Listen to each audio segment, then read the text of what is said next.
Francisco nació en Asís, decíamos, recibió una educación regular, bastante poca, por aquel entonces la educación no era una cuestión a la que pudiese acceder todo el mundo, y la buena posición de su padre hacía que no labure, que sea un joven que andaba ahí por las calles de Asís vagando con sus amigos, daba algunas limosnas a los enfermos, pero la verdad no laburaba, no hacía nada.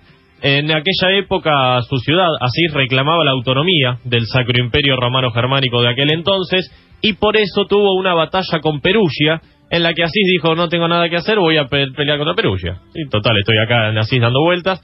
Esto fue en 1202, lo mantuvieron preso durante un año, luego de esa batalla, porque lo capturaron los perugianos, y en 1205, luego de pelear en aquella batalla, está yendo a otra, en Apulia, y escucha algo, tiene una premonición, digamos, que le dice que mejor vuelva a Asís.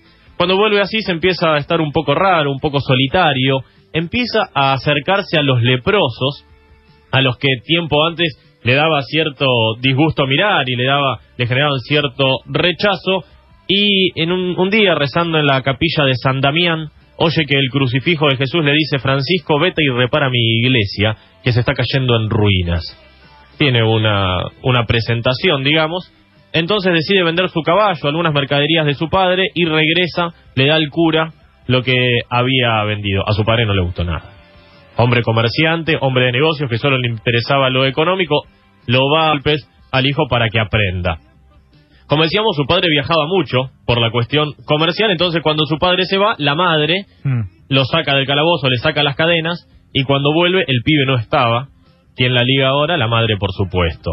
El pibe se había ido a San Damián a reconstruir la iglesia que el crucifijo le había dicho. Otra vez el padre lo va a buscar con la policía, y él le dice, yo no pertenezco más a la sociedad civil, yo pertenezco a la sociedad religiosa, por lo tanto, si quieren juzgarme, que se haga a través de la iglesia. El padre va a buscar al obispo, el padre estaba muy enojado por lo visto con esta cuestión, va a buscar al obispo, le devuelve, se presenta ante un jurado, Francisco de Asís, le devuelve todo el dinero que le había quitado al padre, y además ante el jurado se quita toda la ropa, diciendo, yo ya no soy hijo tuyo, yo ahora soy hijo de Dios.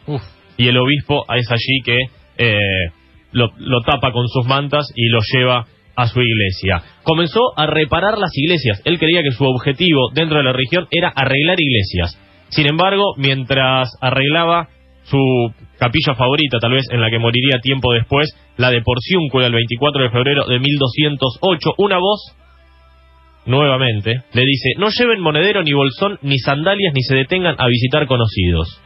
Esto es un pasaje del libro de Lucas, y eso le da la idea de comenzar a predicar el evangelio. No a reconstruir iglesias, sino a peregrinar para la religión. Comenzó a tener muchos seguidores, al poco tiempo ya eran 12, se lo compara mucho con los apóstoles, que andaban de 2 en 2 predicando el mensaje del evangelio. En abril o mayo de 1209, Francisco de Asís se presenta ante el Papa Inocencio III para aprobar la orden. Recordemos, habíamos mencionado que había muchos grupos que se ponían en contra de la iglesia, que criticaban muchas cuestiones.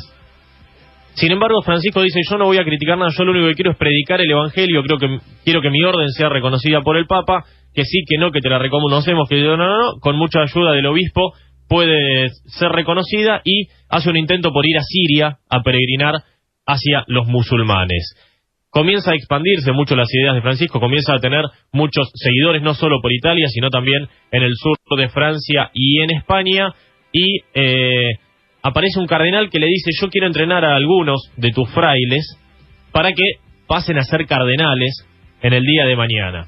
La respuesta de él fue, los frailes menores, que era el nombre de su orden, no intentan convertirse en mayores. Su vocación les enseña a mantenerse siempre en condición humilde. Y fue lo que pregonó durante toda su vida Francisco de Asís. Le quisieron quitar el comando de su orden, pero él siempre se negó para mantener la humildad y la simplicidad. Y acá hay una cuestión muy curiosa, porque encabezó algunas misiones hacia lo que llamaban las tierras paganas, las tierras de Medio Oriente, navegando por el Mediterráneo. Se encontró con una orden de cruzados a los que le dijo, no vayan a la batalla porque les va a ir mal. Se rieron de él y efectivamente les terminó yendo mal en la batalla que iban a disputar, y algunos soldados incluso terminaron convirtiéndose en frailes. Llegó a Egipto, se presentó ante los musulmanes y ante los primeros soldados sarracenos No tuvo mucha suerte, lo golpearon, lo castigaron muchísimo, pero él pidió que lo lleven ante el sultán de Egipto, que era Al-Kamil. Cuando se presenta ante el sultán de Egipto, Francisco de Asís le dice: los desafío a ustedes, a ministros musulmanes, a que hagamos una gran fogata. ¿Para qué? Para que caminemos a través de ella, y quien sobreviva va a ser salvado por el verdadero Dios. Es decir, se va a corroborar cuál es la verdadera religión. No aceptaron. No aceptaron. No. Pero le dijo otra propuesta al sultán. Bueno, entonces camino yo solo. Y si sobrevivo, usted y todo su pueblo se convierten al cristianismo. ¿No agarró el sultán? No agarró el sultán. No aceptó. Sin embargo, le dio un cuerno de marfil que hoy se conserva en Asís y que era una suerte de pasaporte para poder transitar por toda la región musulmana, cosa que comenzó a hacer Francisco de Asís, y obtuvo también del sultán de Damasco el permiso para visitar Tierra Santa, una cosa que a los cristianos en aquel entonces se les tenía prohibida porque los musulmanes eran quienes comandaban. Y cuando el gato no está, los ratones se divierten. Empezaron todos a alterar la orden franciscana, dependiendo de su conveniencia. Muchos, aprovechándose de que estaba muy bien vista la orden franciscana, se hacían pasar por franciscanos para mendigar, para vagabundear, o incluso para pedirle plata a algunos para causas que por supuesto no sucedían. Por lo tanto, tiene que establecer una nueva regla en 1221, no gusta mucho, no tiene la aprobación del Vaticano, por lo que el 29 de noviembre de 1223 el Papa Honorio III aprueba la regla redactada por Francisco bajo un ayuno y una oración muy profunda. Es decir, se establece la orden franciscana formalmente y con las reglas que conocemos hoy, luego de que se pasó muchísimos días en ayuno, rezando y redactando esta orden. Volvía a la región de Umbria, que era donde quedaba su ciudad natal. Decidió pasar la Navidad junto a un hombre en la ciudad de Greccio, ahí en el medio de Italia, un pueblito, por supuesto. Van a una lomada llena de árboles e intentan representar una Navidad tal como fue el nacimiento de Jesús. Entonces arman una casilla, llevan muchos animales, él era muy dúctil con los animales, lleva a algunos frailes, hacen como una suerte de misa, y se considera que aquello fue el primer pesebre de la historia. Mira. Propuesto por Francisco de Asís en 1223. Recreando como él se lo imaginaba en realidad. Claro, como se imaginaba, o como estaba descrito en los evangelios, el nacimiento de Cristo. Se aísla solo en una cabaña a rezar muchísimo tiempo, incluso autoflagelándose, y el 14 de septiembre de 1224 hace un rezo muy profundo con dos pedidos especiales: una enfermedad muy larga y muy dolorosa que lo lleve a la muerte, y además sentir la pasión de Cristo. Cuentan los testimonios que después de mucho orar y en una suerte de trance se le presentó Jesús crucificado, rodeado de alas de ángeles, y le imprimió las señales de la crucifixión en la mano, en los pies y la famosa herida del costado, como la que hizo Cristo.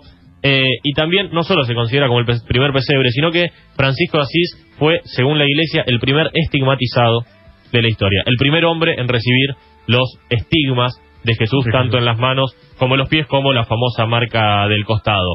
Y vieron que es muy tradicional ver a los franciscanos con una mano dentro de la manga opuesta de la túnica. Eso, y sandalias con medias. Sandalias con medias. Es porque Francisco de Asís quería ocultar las marcas de los estigmas, porque no se sentía digno de haberlas recibido. Por supuesto, las había recibido Jesús, él no creía estar a la altura, y es por eso que ocultaba sus manos en las mangas opuestas y se ponía sandalias con medias. Decíamos, la iglesia de Porciúncula era el lugar que a él más le gustaba en el mundo, su salud seguía empeorando, él va camino allí y termina muriendo en una cabaña cercana a esta capilla el 3 de octubre de 1226 a los 44 años. Al día siguiente fue sepultado en San Giorgio, y el 16 de julio de 1228, 2 años después, cosa que también es rara, generalmente llevan mucho tiempo las canonizaciones, fue santificado por el Papa Gregorio IX, y al día siguiente mismo pusieron la piedra fundamental para lo que hoy es la Basílica de San Francisco de Asís en dicha ciudad.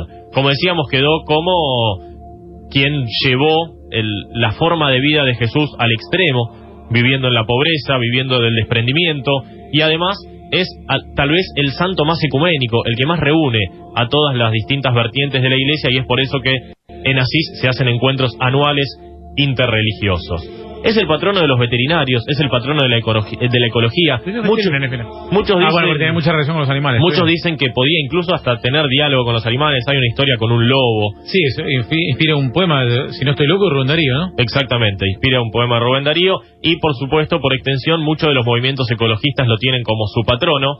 Y además los franciscanos son los custodios de los santos lugares desde el año 1342 que custodian la Tierra Santa. Se perdió el cuerpo, no se perdió, lo escondieron, el cuerpo de Francisco en 1230, pocos años luego de morir, para que no lo secuestren y después pidan algo, fundamentalmente los musulmanes, y recién en 1818, 6 siglos después, fue devuelto el cuerpo. Es hoy patrono de Italia, a partir del 18 de junio de 1939, junto con Catalina de Siena, y como decíamos, Francisco, el Papa argentino, adoptó el nombre gracias a este santo que primer estigmatizado de la historia, cosa que no es poco, es quien impulsó mucho la cultura belenística en la Navidad y sin duda fue un representante de la forma de vida de Jesús. Bien, interesante, vida poco conocida, muy conocido San Francisco de Asís. ¿Qué querés, ser más bueno que San Francisco de Asís? Vos vas por la vida buscando un San Francisco de Asís, pero los pormenores de la vida. Sí, además un hombre de una posición, un joven de una posición económica muy rica que siempre es rescatable. Por mandato de Dios liberó todo y vivió en la humildad y entre los enfermos. Bueno, interesante, ¿eh? Gracias, Fer. Hasta el jueves que viene. Fernando Mele hoy trajo a San Francisco de Asís, sus biografías de los jueves en Civilización.